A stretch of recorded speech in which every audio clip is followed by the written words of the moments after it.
Naiuwi na sa Pilipinas ang mga labi ng dalawang Pinoy seaman na nasawi sa aksidente sa Dutch Port Den Helder matapos ang mahigit 2 linggo. May report si Louie Galicia.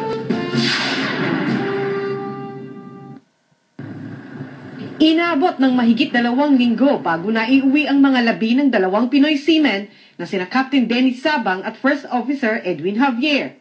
Nasawi ang dalawa ng nagbanggaan ng sinasakyan nilang MV Maria at Fishing Boat Texler 68 sa Dutch Port Den Helder.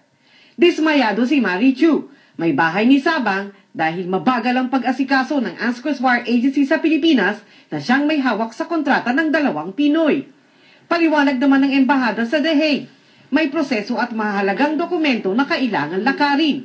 Yung death certificate, kailangan international death certificate yan. May English translation, ganun. Otherwise, kung Dutch yun, hindi maintindihan sa Philippines. Tapos, ino-authenticate yan ng Ministry of Foreign Affairs ng Netherlands before they bring it to us. So, it takes some time. There's an empalmer certificate and there's the laissez-passer.